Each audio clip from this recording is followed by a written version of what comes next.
People have an appetite for recycling in Trinidad, particularly plastic. It is identified that through our research that people see plastic as the most problematic of the waste. And it actually is, because it is not biodegradable. So plastic is definitely something that should not go into our dumps at any time, ever. No more plastics on the floor. Pick them up and leave no more. Make the floor look spick and span. This is our cleanup plan.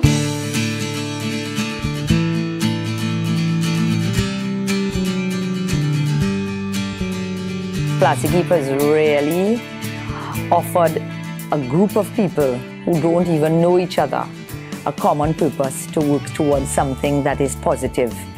Everybody so far who has participated in the Plastikeep project has done so of their own free will. No one is paid, and this is not something that's enforced by law.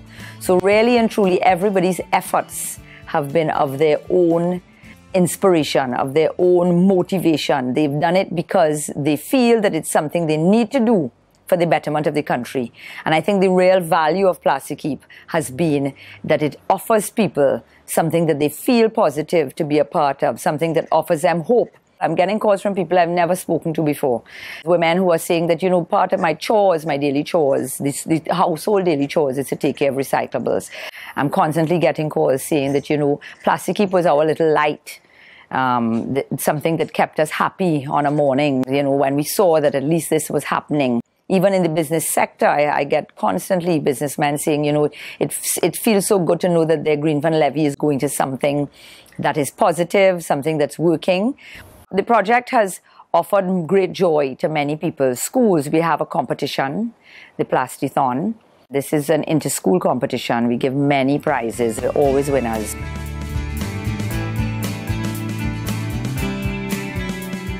One of the really positive impacts of the Plastithon has been that parents report to us that they didn't know how much plastic their house had until they had to collect every piece of plastic so that their child could win this competition.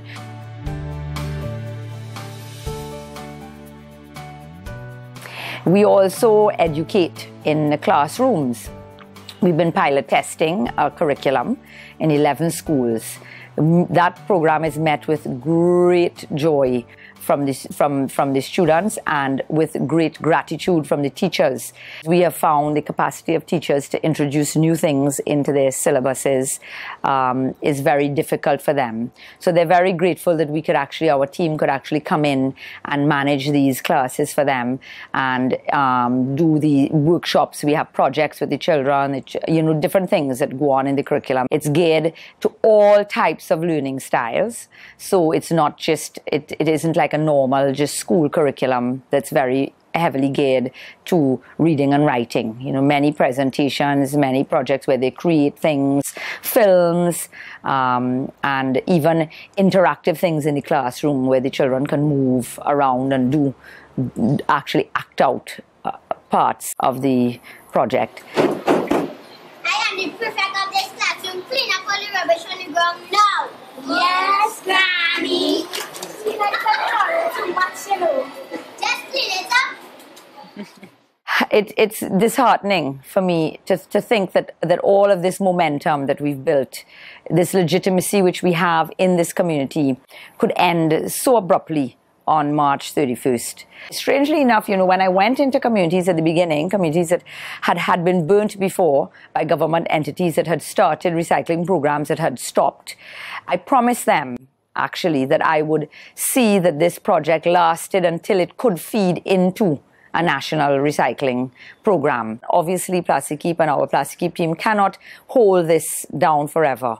Because it's going to get far too large. But it's always been Plastikeep's dream to feed this project and to feed this system into something national, something that's working, something that now can encompass all recyclables, something that's happening with a curbside pickup. Our experience at Plastikeep has been that curbside pickup is the most effective way to collect recyclables. So Plastikeep has offered us great opportunity, the country, the government, great opportunity to learn about what our people want. And clearly people want to be able to recycle all their recyclables, not just plastic.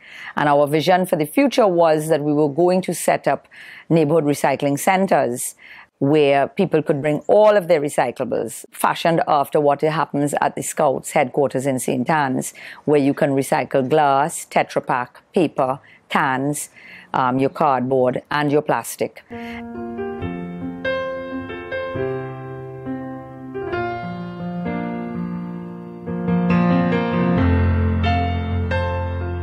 Fortunately, I have a very strong faith, and I really do believe when something is out of my hands, it's in God's hand. And I am not afraid of what's next. But if I could choose what was next, I would see this project maintaining its status now. I would see that the movement that this has created, I hope that I could see that all of these people will demand input in what would become our national recycling policy. What we see is a movement of people wanting to say that they would like to keep something that's positive. A group of people who want to get involved in policy making, and a group of people who want to say what direction they want to see their country go forward in as far as recycling is concerned.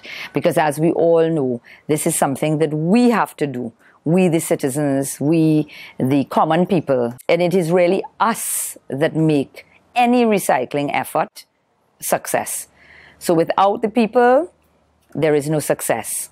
But my little bit of my fear, if it is terminated, is that it really will demoralize all the people who have been collecting their plastic. And it really isn't a very good message to send to children that this project that has now been in their schools, some of these schools for 5 years, doing great work that they appreciate, could just be ended because a decision cannot be made on whether funding can come from a fund of which this project takes only 1% of its annual average income. So I see good things for the future. Whatever it is, it's coming and it's going to be bright. I am a true believer that there is a silver lining around any dark cloud, and I feel very inspired and grateful that I'm being interviewed here today by you. And thank you.